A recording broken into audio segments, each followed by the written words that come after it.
എല്ലാവർക്കും നമസ്കാരം. ഞാൻ അശ്വിൻ. അല്ലു അർജുൻ വിഷയം വളരെ ഗുരുതരമായിട്ടുള്ള ലെവലുകളിലേക്ക് പോയിക്കൊണ്ടിരിക്കുകയാണ്.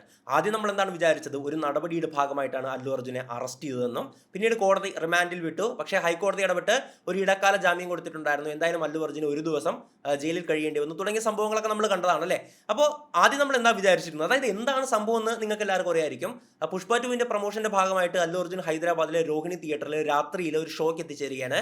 അവിടെ അല്ലു അർജുൻ വന്നതുകൊണ്ട് അവിടെ ഒരുപാട് ജനങ്ങൾ തടിച്ചു കൂടിയിട്ടുണ്ടായിരുന്നു. ആ ഒരു തിക്കിലും തിരക്കിലും പെട്ട് രേവതി എന്ന് പറയുന്ന ഒരു സ്ത്രീ മരണപ്പെടുകയും അവരുടെ മകൻ 10 വയസ്സുള്ള മകന് വളരെ ഗുരുതരമായിട്ട് പരിക്കേൽക്കുകയും ചെയ്തു. ഗുരുതരം എന്ന് പറഞ്ഞു കഴിഞ്ഞാൽ ഇപ്പോഴും നിലവിൽ വെന്റിലേറ്ററിലാണ് തുടർന്നുകൊണ്ടിരിക്കുന്നത്. ഇത്രയും ദിവസം കഴിഞ്ഞല്ലേ. ഇടയ്ക്കൊരു വാർത്ത വന്നിട്ടുണ്ടായിരുന്നത് ഓൾമോസ്റ്റ് ആ പയ്യൻ ബ്രെയിൻ ഡെഡ് ആയി എന്നുള്ളതാണ്. എന്നാലും പതുക്കെ നേരിയ പുരോഗമനമുണ്ട് എന്നൊക്കെ, അതായത് അത്രയും ക്രിട്ടിക്കൽ ആയിട്ടാണ് ആ പയ്യൻ തുടരുന്നത് അല്ലേ. അപ്പോൾ ഇത്രയും ഒരു മരണം സംഭവിച്ചു, ഇത്രയും വലിയൊരു അപകടമാണ് സംഭവിച്ചിരിക്കുന്നത്. ഗവൺമെന്റിന്റെ ഭാഗത്ത് നിന്ന് എന്തായാലും ഒരു നടപടി ഉണ്ടാകണം, അല്ലെങ്കിൽ ജനങ്ങൾ ചോദ്യം ചെയ്യുമെന്ന് കണ്ട് നമ്മൾ കേസ് എടുത്തു, അല്ലു അർജുനെ അറസ്റ്റ് ചെയ്തു തുടങ്ങിയ സംഭവങ്ങളൊക്കെ ആയിരുന്നു നമ്മൾ ആദ്യം വിചാരിച്ചിട്ടുണ്ടായിരുന്നത് അല്ലേ. എന്നാൽ ഇപ്പോൾ പുറത്തു വരുന്ന വാർത്തകൾ ഒന്നും തന്നെ അത്ര നിസാരമല്ല. അത്രത്തോളം ഗുരുതരമായിട്ടുള്ള ഗൗരവമായിട്ടുള്ള, ഇതിൽ ആരാണ് വില്ലൻ ആരാണ് നല്ലവൻ എന്ന് പറയാൻ പറ്റാത്തൊരു സാഹചര്യം. അതായത് ആദ്യം നമ്മൾ അനുമാനിച്ച എന്താണ്, വില്ലൻ എന്ന് പറഞ്ഞു കഴിഞ്ഞാൽ രേവന്ത് റെഡ്ഡിയാണ്, ഗവൺമെന്റ് ആണ്, പോലീസാണ് വില്ലൻ എന്നാണ്. അല്ലു അർജുൻ ഇതുമായിട്ട് എന്താണ് ബന്ധം എന്ന് നമ്മൾ ചിന്തിച്ചെടുത്തെന്ന് അല്ലു അർജുൻ ആണോ വില്ലൻ എന്ന് ചിന്തിക്കേണ്ട ഒരു സാഹചര്യമാണ് ഇപ്പോൾ ഉള്ളതെന്ന് ആദ്യമേ വ്യക്തമായിട്ട് പറഞ്ഞോട്ടെ. അത് അങ്ങനെ പറയാൻ ഒരു മടി എനിക്കില്ല. കാരണം അത്രത്തോളം ശക്തമായിട്ടുള്ള തെളിവുകളാണ് ഇപ്പോൾ പോലീസും അവിടുത്തെ മുഖ്യമന്ത്രിയും ഒക്കെ തന്നെ പുറത്തുവിടുന്നത്. ഇന്ന് അല്ലു അർജുൻ ഇതുമായി ബന്ധപ്പെട്ട് ചോദ്യം ചെയ്യലിന് വിളിച്ചിട്ടുണ്ടായിരുന്നു. ഹൈദരാബാദിലെ ചിക്കഡ്പള്ളി പോലീസ് സ്റ്റേഷനിലായിരുന്നു ചോദ്യം ചെയ്യലിന് അല്ലു അർജുൻ ഹാജരായിട്ടുണ്ടായിരുന്നത്. 2 മണിക്കൂറോളമായിരുന്നു ചോദ്യം ചെയ്യൽ തുടർന്നിട്ടുണ്ടായിരുന്നത്. അതായത് സ്റ്റേഷനിലേക്ക് കയറി 2 മണിക്കൂറോളം അകത്ത് തുടർന്നു പുറത്തോട്ട് വന്ന ആ ഒരു ടൈമാണ് 2 മണിക്കൂർ എന്ന് പറയുന്നത് അല്ലേ. പക്ഷേ പോലീസ് വൃത്തങ്ങളിൽ നിന്ന് വരുന്ന വാർത്ത എന്തെന്ന് പറഞ്ഞു കഴിഞ്ഞാൽ അല്ലു അർജുൻ മൗനം പാലിച്ചു എന്നുള്ളതാണ്. അതായത് ചോദിക്കുന്ന ചോദ്യങ്ങൾക്കൊന്നും ഉത്തരം പറഞ്ഞില്ല. അവിടെ കൂടുതൽ ഭൂരിഭാഗം ചോദ്യങ്ങളും ഒഴിവാക്കി മിണ്ടാതിരിക്കുകയായിരുന്നു എന്നുള്ള വാർത്തകളാണ് പുറത്തു വരുന്നത്. ഇപ്പോൾ സാധാരണക്കാരനെ ചോദ്യം ചെയ്യുന്ന പോലെ ഭീഷണിപ്പെടുത്തിയോ തല്ലിയോ ഒന്നും പറയിപ്പിക്കാൻ പറ്റത്തില്ല, കാരണം അല്ലു അർജുൻ അല്ലേ. ഇനി അല്ലു അർജുൻ്റെ അഭിഭാഷകൻ പറയുന്നത് ചോദിച്ച ചോദ്യങ്ങൾക്ക് കൃത്യമായിട്ട് മറുപടി കൊടുത്തു എന്നുള്ളതാണ്. കാര്യങ്ങൾ ഏത് ലെവലിലേക്ക് പോയി നോക്കുവാണെങ്കിൽ ഒരു കൂട്ടം ആൾക്കാർ അല്ലു അർജുൻ്റെ വീട്ടിലേക്ക് കടന്നു കയറി അവിടെ ഒരു ആക്രമണം നടത്തുന്ന സാഹചര്യം വരെ ഉണ്ടായി. അവിടെ ചെടിച്ചട്ടികൾ അടിച്ചു പൊടിച്ചു, തക്കാളി എറിഞ്ഞു തുടങ്ങി ഒരുപാട് സംഭവ വികാസങ്ങൾ ഉണ്ടായിട്ടുണ്ട്.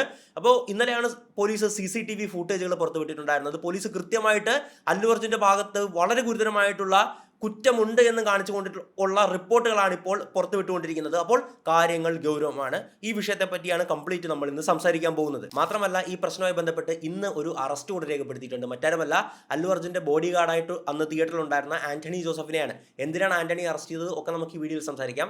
അപ്പോൾ കഴിയുന്നവരൊന്ന് വീഡിയോ ഒന്ന് ലൈക്ക് ചെയ്ത് വെച്ചേക്കുക, എങ്കിൽ മാത്രമേ കൃത്യമായിട്ട് നോട്ടിഫിക്കേഷൻസ് ഒക്കെ നിങ്ങളിലേക്ക് എത്തിച്ചേരത്തുള്ളൂ. എന്തായാലും ഈ ഒരു പ്രശ്നത്തിന്റെ ആരംഭത്തിൽ എല്ലാവരും ശ്രദ്ധിച്ചൊരു കാര്യം എന്തെന്നാൽ, ലോക്കൽ പോലീസ് അല്ല ഡയറക്റ്റ് ഇൻവോൾവ് ആയത് ആദ്യമേ അല്ലേ, മറിച്ച് മുഖ്യമന്ത്രി അല്ലു അർജുന് നേരെ ശക്തമായിട്ടുള്ള നിലപാടെടുക്കുകയാണ് രേവന്ത് റെഡ്ഡി. സാധാരണ ഇതുപോലത്തെ കേസുകളിലൊക്കെ, അല്ലെങ്കിൽ ഇത്രയും വലിയ സൂപ്പർ സ്റ്റാർ ഇൻവോൾവ് ആകുന്ന ഒരു കേസിൽ, അതും ഡയറക്റ്റ് ഇൻവോൾവ് ആയെന്ന് നേരെ നമുക്ക് പറയാൻ സാധിക്കില്ലല്ലേ. അപ്പോൾ എല്ലാവരും ചോദിച്ചത്, ഇവിടെ അല്ലു അർജുൻ എങ്ങനെയാണ് കുറ്റക്കാരനാകുന്നത്? ഇതുപോലുള്ള പ്രൊമോഷന്റെ ഭാഗമായിട്ട് എല്ലാ സൂപ്പർ താരങ്ങളും തിയേറ്ററിലേക്ക് എത്തിച്ചേരുന്നതല്ലേ. അവിടെ ഉണ്ടായിരുന്ന തിക്കിലും തിരക്കിലും പെട്ടല്ലേ ആ ഒരു സ്ത്രീ മരിച്ചത്, ആ ഒരു മകന് പരിക്കേറ്റത്. അതിന് അല്ലു അർജുൻ എന്ത് ചെയ്തു എന്നുള്ള നിഷ്കളങ്കമായിട്ടുള്ള ചോദ്യങ്ങളൊക്കെ ഉന്നയിച്ചവരുണ്ട്, അല്ലു അർജുനെ സപ്പോർട്ട് ചെയ്തവരുണ്ട്. അപ്പോൾ രേവന്ത് റെഡ്ഡി ശക്തമായിട്ടുള്ള നിലപാട് ഈ വിഷയത്തിൽ എടുത്തു. അതുകൊണ്ട് മാത്രമാണ് കേട്ടോ അല്ലു അർജുനെ അറസ്റ്റ് ചെയ്തതും റിമാൻഡിലേക്ക് പോയ നടപടികളൊക്കെ ഉണ്ടായത്. അല്ലെങ്കിൽ അല്ലാതെ ലോക്കൽ പോലീസ് ഈ ഒരു സൂപ്പർ സ്റ്റാറിനെ ഈ ഒരു വിഷയത്തിലൊന്നും കയറി അറസ്റ്റ് ചെയ്യുന്ന സംഭവങ്ങളൊന്നും അവിടെ ഉണ്ടാകാൻ പോകുന്നില്ല.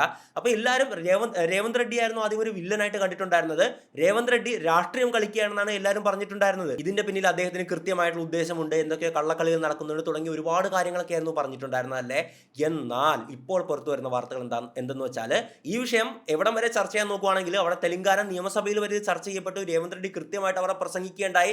എന്താണ് ആ ഒരു പ്രസംഗത്തിൽ അദ്ദേഹം പറഞ്ഞതെന്ന് പറഞ്ഞു കഴിഞ്ഞാൽ ഞെട്ടിക്കുന്ന കാര്യങ്ങളാണ്. సినీ ప్రముఖులు ఒక్క రోజు కోసం పోలీస్ స్టేషన్ పోయిన ఇంటికాడ క్యూ కట్టి ప్రభుత్వాన్ని తిడుతుండ్రు, నన్ను తిడుతురు, అతన్ని పరామర్శిస్తున్నారు. ఏమైంది అధ్యక్ష? అతను కాలు పోయిందా, కన్ను పోయిందా, చేయి పోయిందా, ఏమైనా కిడ్నీలు దెబ్బతిన్నా, ఏమైంది? അതായത് അദ്ദേഹം പറഞ്ഞത് ഇപ്രകാരമാണ്, നിങ്ങൾ വിചാരിക്കുന്ന പോലെ ഈ ഒരു വിഷയത്തിൽ അല്ലുവിന്റെ റോള് നിഷ്കളങ്കമൊന്നുമല്ല, അത്രത്തോളം ഗുരുതരമായിട്ടുള്ള കാര്യങ്ങളാണ് അയാൾ ചെയ്തിട്ടുള്ളത്. ഈ വിഷയം നടക്കുന്നത് ഡിസംബർ 4-ാം തീയതിയാണ്. ഡിസംബർ 2-ാം തീയതി തന്നെ അല്ലു അർജുന്റെ ടീം അവിടുത്തെയുള്ള ലോക്കൽ പോലീസ് സ്റ്റേഷനിൽ റോഡ് ഷോ നടത്തി തിയേറ്ററിലേക്ക് വരാനുള്ള ഒരു അനുമതി ലെറ്റർ ചോദിച്ചിട്ടുണ്ടായിരുന്നു. അപ്പോൾ അതിന്റെ ഭാഗമായിട്ട് അല്ലു അർജുനാണല്ലോ കൊടുത്തിരിക്കുന്നത്. പെട്ടെന്ന് തന്നെ അതിന്റെ ഭാഗമായിട്ട് ആ ഒരു സ്റ്റേഷനിലെ SHO അതായത് രോഹിണി തിയേറ്റർ വന്ന് സന്ദർശിച്ചിട്ടുണ്ടായിരുന്നു. സന്ദർശിച്ച് നല്ലൊരു ഉദ്യോഗസ്ഥൻ കേട്ടോ, സത്യമായിട്ട് പറയുവാണെങ്കിൽ. സന്ദർശിച്ച് അദ്ദേഹം കാര്യങ്ങൾ ഗൗരവമായിട്ട് തന്നെ, അതായത് ക്രിട്ടിക്കലായിട്ട് മനസ്സിലാക്കിയാണ് ആ ഒരു കോമ്പൗണ്ട്, അതായത് തിയേറ്ററിൻ്റെ കോമ്പൗണ്ട് എന്ന് പറയുന്നത് വളരെ ചെറുതാണ്. മാത്രമല്ല എൻട്രി ആൻഡ് എക്സിറ്റ് പോയിന്റ്, തിയേറ്ററിലേക്ക് കയറാനും ഇറങ്ങാനും ഉള്ളത് ഒരേ ഡോറാണ്, ഒറ്റ നമ്മുടെ ഗേറ്റ് മാത്രമേ ഉള്ളൂ തുടങ്ങി ഒരുപാട് കാര്യങ്ങൾ ചൂണ്ടിക്കാണിച്ചുകൊണ്ട് ഈ അനുമതി നിഷേധിക്കാനുണ്ടായത്. അതായത് അല്ലു അർജുന് ഈ പരിപാടി പങ്കെടുക്കാൻ അനുമതി കൊടുത്തില്ല എന്ന് മാത്രമല്ല നിഷേധിച്ചു. ഇത് പറ്റില്ല എന്നൊരു സ്റ്റാൻഡാണ് അവിടുത്തെ ലോക്കൽ പോലീസ് എടുത്തിട്ടുണ്ടായിരുന്നത്. എന്നിട്ടും അല്ലു അർജുൻ ധാർഷ്ട്യം കാണിച്ചുകൊണ്ട് അങ്ങോട്ട് എത്തിച്ചേരുകയാണ്. വരാൻ പാടില്ല എന്ന് പോലീസ് അത് നിഷേധിച്ചു, ചെയ്യരുതെന്ന് പറഞ്ഞിട്ട്. അപകടമുണ്ടാകും, അവിടെ തിക്കും തിരക്കും ഉണ്ടാകും, അപകടമുണ്ടാകും, എൻട്രി ആൻഡ് എക്സിറ്റ് പോയിന്റ് ഒന്നേ ഉള്ളൂ, ചെറിയൊരു കോമ്പൗണ്ടാണ്, അപ്പോൾ വലിയ പ്രശ്നങ്ങളിലേക്ക് നയിക്കുമെന്ന് കൃത്യമായിട്ടുള്ള കാരണം കാണിച്ചുകൊണ്ട് തന്നെയാണ് നിഷേധിച്ചിട്ടുണ്ടായിരുന്നത്. അത് ആ ടീമിന് കൊടുക്കുകയും ചെയ്തല്ലോ. എന്നിട്ടും അല്ലു അർജുൻ ഒരു പക്ഷേ എനിക്കിതൊന്നും ബാധകമല്ല, എല്ലാവരും ചെയ്യുന്ന കാര്യമല്ല, ഇതിനെന്തിനാണ് അനുമതി എന്നൊക്കെ പറഞ്ഞിട്ട് അല്ലു അർജുൻ അങ്ങോട്ട് എത്തിച്ചേരുകയാണ്. ഇനി എത്തിച്ചേർന്നതിലും ഏറ്റവും വലിയ പ്രശ്നം എന്താണെന്നറിയാവോ? തിയേറ്ററിലേക്ക് അദ്ദേഹം കാറിൽ നേരിട്ട് തിയേറ്ററിൻ്റെ അകത്തേക്ക് എത്തിച്ചേരുകയായിരുന്നെങ്കിൽ തിയേറ്ററിൻ്റെ അകത്തുള്ളവർ മാത്രമല്ലേ അറിയത്തുള്ളൂ. പക്ഷേ പോലീസിന്റെ റിപ്പോർട്ടിൽ കൃത്യമായിട്ട് പറയുന്നുണ്ട്, തൊട്ടടുത്തൊരു മെട്രോ സ്റ്റേഷൻ ഉണ്ട്, ആ മെട്രോ സ്റ്റേഷൻ മുതൽ തന്നെ ഈ അല്ലു അർജുൻ താരം കാറിന്റെ സൺറൂഫ് തുറന്ന് തല പുറത്തേക്കിട്ട് കയ്യും വീശിക്കൊണ്ടാണ് അങ്ങോട്ട് വന്നിരുന്നത്. അതുകൊണ്ട് തന്നെ ആ ഒരു ചുറ്റുമുണ്ടായിരുന്ന ജനങ്ങളെല്ലാം തന്നെ അല്ലു അർജുനെ അനുഗമിക്കുകയും ആ തിയേറ്ററിലേക്ക് അവരും കൂടെ കയറുകയാണ്. അതായത് ഈ അപകടം ഇത്രയും ഗുരുതരമാക്കിയതിന്റെ പ്രധാനപ്പെട്ട കാരണം ഈ പുറത്തുനിന്നുള്ള ഒരുപാട്, തിയേറ്ററിലുണ്ടായിരുന്നവർ മാത്രമല്ല പുറത്തുനിന്നുണ്ടായിരുന്ന ആയിരക്കണക്കിന് ആൾക്കാർ അല്ലു അർജുനെ അനുഗമിച്ച് തിയേറ്ററിലേക്ക് എത്തിച്ചേരുകയാണ്. ഇനി പുറത്തുനിന്നുള്ള ആൾക്കാർ കയറിയപ്പോൾ തന്നെ അവിടെ സംഭവിച്ചൊരു കാര്യമുണ്ടായിരുന്നു, ആ ഗേറ്റ് പൊളിഞ്ഞു വീഴുന്നുണ്ട്. അപ്പോൾ പുറത്തുനിന്ന് അത്രയും ആൾക്കാരാണ് ഇടിച്ച് അല്ലു അർജുൻ കൈവീശി മെട്രോ സ്റ്റേഷൻ മുതൽ കൈവീശി കാണിച്ച് വന്നതുകൊണ്ട് മാത്രം സംഭവിച്ചത്. ഇത് വളരെയേറെ ഗുരുതരമായിട്ടുള്ള കാര്യമായിട്ടാണ് മുഖ്യമന്ത്രി ചൂണ്ടിക്കാണിക്കുന്നത്. അനുമതി നിഷേധിച്ചു, അത് വന്നു എന്ന് മാത്രമല്ല മെട്രോ സ്റ്റേഷൻ മുതൽ കൈ കാണിച്ച് അവിടെ റോഡിലുണ്ടായിരുന്ന എല്ലാ ജനങ്ങളെയും കൂട്ടി അവരെ കൂടെ ഈ ചെറിയ കോമ്പൗണ്ടിലേക്ക് കയറ്റി. പോലീസ് എന്താണ് പറഞ്ഞത്? അങ്ങോട്ട് വന്നാൽ തന്നെ അവിടെയുള്ള ജനങ്ങൾ കാരണം അപകടം ഉണ്ടാകുന്നതാണല്ലേ. അപ്പോൾ അവിടെ ജനങ്ങൾ ഓൾറെഡി തടിച്ചു കൂടിയിട്ടുണ്ട്. മാത്രമല്ല പുറത്തുനിന്ന് ആയിരക്കണക്കിന് ജനങ്ങളും കൂടെ ഇടിച്ചു കയറി ഗേറ്റ് പൊളിയുന്ന സാഹചര്യം വരെ ഉണ്ടായി. ഇനി പോലീസ് ഇതുമായി ബന്ധപ്പെട്ട് CCTV ഫൂട്ടേജുകളൊക്കെ വിട്ടിട്ടുണ്ട് കേട്ടോ, അതിനെപ്പറ്റിയൊക്കെ പറയാം. എന്തായാലും അല്ലു അർജുൻ അവിടെ എത്തിച്ചേരുന്നത് വരെ അവിടുത്തെ ജനക്കൂട്ടത്തെ നിയന്ത്രിക്കാനായിട്ട് അവിടുത്തെ പോലീസിന് സാധിച്ചിട്ടുണ്ടായിരുന്നു. പക്ഷേ അല്ലു അർജുൻ എത്തിയപ്പോഴേക്കും ജനങ്ങൾ, ആയിരക്കണക്കിന് ജനങ്ങളും അനുഗമിച്ച് അങ്ങോട്ട് അകത്തേക്ക് കയറുകയാണ്. അവിടെ പിന്നെ എല്ലാം അനിയന്ത്രിതമാവുകയാണ്. ഭയങ്കര ഉന്തും തള്ളും ഇടിയൊക്കെ ഉണ്ടാകുകയാണ്. ഇതിനോടൊപ്പം സംഭവിച്ച കാര്യം എന്തെന്ന് പറഞ്ഞു കഴിഞ്ഞാൽ അല്ലു അർജുൻ്റെ ബോഡി ഗാർഡായിട്ട് അവിടുത്തെ ബൗൺസേഴ്സ് ആയിട്ട് ഏകദേശം 50ഓളം പേരുണ്ടായിരുന്നു, ജിമ്മന്മാരുണ്ടായിരുന്നു. ഇവർ അവിടുത്തെ ജനങ്ങൾ, അതായത് ജനങ്ങളൊക്കെ അല്ലു അർജുനെ തൊടാനും കൈപിടിക്കാനൊക്കെ ചെല്ലുമല്ലോ, ഇവർ ആ ജനങ്ങളെ ക്രൂരമായിട്ട് മർദ്ദിക്കുന്നുണ്ട്. ഈ ആന്റണി ജോസഫ് എന്ന് പറയുന്ന വ്യക്തിയുടെ കയ്യിൽ ഒരു വടി ഉണ്ടായിരുന്നു, ലാത്തി പോലത്തെ ഒരു വടി ഉണ്ടായിരുന്നു. അത് വെച്ച് അവിടെയുള്ള ജനങ്ങളെ മർദ്ദിക്കുന്നുണ്ട്. അതുകൊണ്ടാണ് ആന്റണി ജോസഫിനെ അറസ്റ്റ് ചെയ്തിട്ടുണ്ടായിരുന്നത്. അപ്പോൾ എത്രത്തോളം പ്രശ്നമാണ് അല്ലു അർജുനും അദ്ദേഹത്തിന്റെ ടീമും അവിടെ സൃഷ്ടിച്ചിട്ടുണ്ടായിരുന്നതെന്ന് ആലോചിച്ച് നോക്കുക. അങ്ങനെ എല്ലാവരെയും വകഞ്ഞു മാറ്റിക്കൊണ്ട് അല്ലു അർജുൻ, അതായത് ബൗൺസേഴ്സ് ഇങ്ങനെ കൈയൊക്കെ പിടിച്ചൊരു സുരക്ഷാ കവചം പോലെ തീർക്കുമല്ലോ, തിയേറ്ററിന്റെ അകത്തേക്ക് പ്രവേശിക്കുകയാണ്. ഇനി പോലീസ് പുറത്തുവിട്ടിട്ടുള്ള CCTV ഫൂട്ടേജിനെ പറ്റി സംസാരിക്കാം. അതായത് പ്രശ്നങ്ങൾ എത്രത്തോളം ഗൗരവമാണെന്ന് പോലീസ് കൃത്യമായിട്ട് നമ്മളെ കാണിച്ചു തരുന്നുണ്ട്. അപ്പോൾ ആ CCTV ഫൂട്ടേജിൽ എന്താണുള്ളതെന്ന് പറഞ്ഞു കഴിഞ്ഞാൽ അല്ലു അർജുന് നേരെയുള്ള ശക്തമായിട്ടുള്ള എല്ലാ എവിഡൻസും അതിൻ്റെ അകത്തുണ്ടായിരുന്നു. അത് ഒഫീഷ്യലി കുറച്ച് ഭാഗങ്ങൾ മാത്രമേ പുറത്തു വിട്ടിട്ടുള്ളൂ, മറ്റേതൊക്കെ എന്തോ സ്ക്രീനൊക്കെ ചെയ്തിട്ടുണ്ടായിരുന്നു എവിടെയൊക്കെ ഒഫീഷ്യലി ആയിട്ട്. എന്തായാലും അതിൻ്റെ അകത്തുള്ള കാര്യങ്ങൾ എന്താണെന്ന് ഒന്ന് പറയുവാണെങ്കിൽ, ഒന്നാമത്തേത് അല്ലു അർജുൻ ആ മെട്രോയിൽ നിന്ന് വരുന്നത് മുതലുള്ള CCTVകൾ പോലീസ് കളക്ട് ചെയ്തിട്ടുണ്ട്, കൈവീശി വരുന്നത്.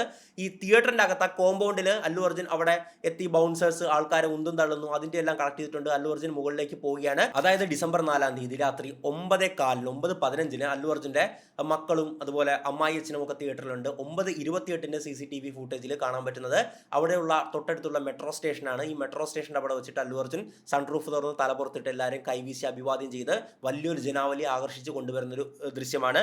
9:35 ആ ഒരു തിയേറ്ററിൽ എത്തിച്ചേരുന്നത്.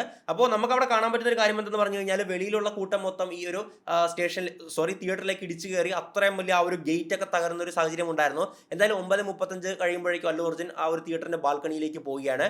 ബാൽക്കണിയിലേക്ക് പോയി അവിടെ ഭയങ്കര തിരക്കായിരുന്നല്ലോ അവിടെ രൂപപ്പെട്ടിട്ടുണ്ടായിരുന്നു. ആ ഒരു തിരക്കിൽപ്പെട്ടാണ് രേവതി എന്ന് പറയുന്ന ഒരു അമ്മ മരണപ്പെട്ടു. അതുപോലെ തന്നെ ആ ഒരു പയ്യൻ വളരെ ഗുരുതരാവസ്ഥയിലുമാണ്, ഇപ്പോഴും വെന്റിലേറ്ററിൽ തുടർന്നുകൊണ്ടിരിക്കുകയാണല്ലേ. അപ്പോൾ പെട്ടെന്ന് തന്നെ ഹോസ്പിറ്റലിലേക്ക് കൊണ്ടുപോവുകയാണ്. ഹോസ്പിറ്റലിൽ കൊണ്ടുപോയപ്പോൾ ഉടൻ തന്നെ മരണപ്പെട്ടു എന്നുള്ള റിപ്പോർട്ടുകൾ വരികയാണ്. അപ്പോൾ അതിനുശേഷം സംഭവിച്ചിട്ടുള്ള കാര്യമാണ്, ഒരു മനുഷ്യൻ എങ്ങനെ പെരുമാറാൻ പാടില്ല, ഒരു സെലിബ്രിറ്റി ഇത്രത്തോളം അഹങ്കാരമുള്ള ഒരാളാണോ എന്ന് നമ്മളെ കൊണ്ടുപോലും ചിന്തിപ്പിക്കുന്നത്. മരണപ്പെട്ട വാർത്ത അല്ലു അർജുനെ അറിയിക്കാനായിട്ട് അവിടെ സുരക്ഷയിലുണ്ടായിരുന്ന പോലീസുകാരുണ്ടല്ലോ, ഈ തിയേറ്ററിൻ്റെ അകത്ത് അല്ലു അർജുൻ്റെ ആ ഒരു സീറ്റിൻ്റെ അങ്ങോട്ട് പോകാൻ പോവുകയാണ്. അപ്പോൾ അവരെ മാനേജർ തടയുകയാണ്. ഒന്ന് ആലോചിച്ച് നോക്കണം, ഒരു പോലീസിനെ മാനേജർ തടയുകയാണ്. അപ്പോൾ അത് പറയേണ്ട, ഷോ കഴിഞ്ഞിട്ട് ഇറങ്ങും, അപ്പോൾ മാത്രം പറഞ്ഞാൽ മതി എന്നൊക്കെ മാനേജർ പറയുകയാണ്. പക്ഷെ അവർ എങ്ങനെയെങ്കിലും സാർ അത് എങ്ങനെയെങ്കിലുമൊക്കെ പറയണമെന്ന് പറഞ്ഞിട്ട് ഒരു വിധത്തിൽ അല്ലു അർജുൻ്റെ അടുത്തേക്ക് ആ ഒരു സാധാ പോലീസുകാർ അവിടെ എത്തി ഈ വിവരം പറയുകയാണ്. അല്ലു അർജുൻ കേട്ട ഭാവം നടിച്ചില്ല. അത് ഞാൻ സിനിമ കഴിയുമ്പോൾ ഇറങ്ങിക്കോളാം എന്നൊക്കെ പറയുകയാണ്. അപ്പോൾ അവർ പറഞ്ഞിട്ടുണ്ടായിരുന്നത് ഇങ്ങനെ ഒരു മരണം അവിടെ നടന്നിട്ടുണ്ട്, താങ്കൾ ഉടൻ തന്നെ അവിടുന്ന് സ്ഥലം വിടണം, അല്ലെങ്കിൽ പ്രശ്നങ്ങൾ വഷളാവും തുടങ്ങിയ കാര്യങ്ങളൊക്കെ ആയിരുന്നു അല്ലേ. പക്ഷെ അല്ലു അർജുൻ കേട്ട ഭാവം നടിച്ചില്ല.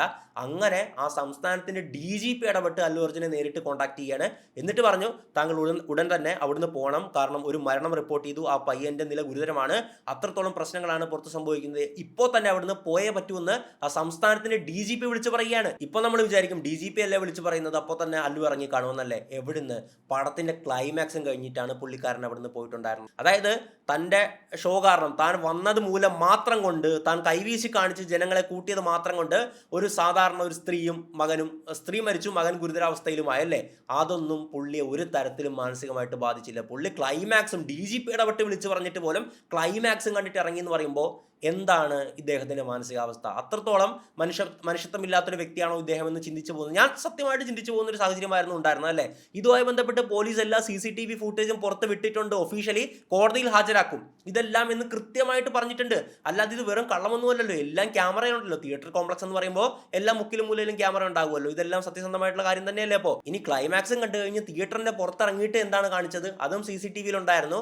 അത് ആ ഒരു ക്ലിപ്പൊക്കെ പുറത്ത് വന്നിട്ടുണ്ടായിരുന്നു കേട്ടോ. അതായത് വേറൊരു വഴിയിൽ കൂടെ ആയിരുന്നു വിട്ടിട്ടുണ്ടായിരുന്നത്, എങ്കിലും അവിടെ ഫാൻസ് തടിച്ചുകൂടി നിൽപ്പുണ്ടായിരുന്നു. ആ ഫാൻസിനെ എല്ലാം കൈ കാണിച്ച് ശരി മക്കളെ എന്നും പറഞ്ഞിട്ടാണ് പോയിട്ടുണ്ടായിരുന്നത്. അതായത് ഒരു സാധാരണപ്പെട്ട ഒരു സ്ത്രീയുടെ മരണത്തിനൊക്കെ പുല്ല് വില കൊടുക്കുന്ന ഒരു ആറ്റിറ്റ്യൂഡാണ് അല്ലു അർജുൻ കാണിച്ചത് എന്നുള്ള ശക്തമായിട്ടുള്ള എവിഡൻസ് ആണ് അവിടുത്തെ ഗവൺമെന്റ് പുറത്തുവിട്ടത്. ഇതാണ് ഞാൻ ആദ്യമേ പറഞ്ഞത്. തുടക്കത്തിൽ നമ്മൾ ഈ ഒരു പ്രശ്നത്തെ എങ്ങനെയാണ് നോക്കിക്കണ്ടിരുന്നത്, അല്ലുവിന് ഇതിലൊരു പങ്കുമില്ല, അദ്ദേഹം അവിടെ പ്രൊമോഷന്റെ ഭാഗമായിട്ട് എത്തിച്ചേർന്നു, അവിടുത്തെ ജനങ്ങൾ എല്ലാം കൂടെ ഒരു പ്രശ്നം ഉണ്ടാക്കി, ഉന്തുന്നലും ഉണ്ടാക്കി, അതിലൊരു സ്ത്രീ മരണപ്പെട്ടു അല്ലേ. അല്ലുവിന് ഇതിൽ എന്താണ് പങ്ക്, ഇത് അറസ്റ്റ് ചെയ്തത് ഭയങ്കര അനീതിയാണെന്ന് തുടങ്ങിയ കാര്യങ്ങളൊക്കെ ആയിരുന്നു നമ്മൾ പറഞ്ഞിട്ടുണ്ടായിരുന്നല്ലേ. അവിടുന്ന് ഇപ്പോൾ അല്ലു എത്തി നിൽക്കുന്നത് എന്ന് പറഞ്ഞു കഴിഞ്ഞാൽ ഒരു വില്ലൻ കഥാപാത്രത്തിലാണ്. അതായത് നല്ലവനാര് കെട്ടവനാരെന്ന് പറയാൻ പറ്റാത്ത ഒരു സാഹചര്യം. തുടക്കത്തിൽ വില്ലൻ അവിടുത്തെ മുഖ്യമന്ത്രിയായിട്ടുള്ള രേവന്ത് റെഡ്ഡി ആയിരുന്നു, നല്ലവൻ എന്ന് പറഞ്ഞാൽ അല്ലു അർജുൻ ആയിരുന്നല്ലോ. ഇപ്പൊ നേരെ തിരിഞ്ഞിരിക്കുകയാണ്.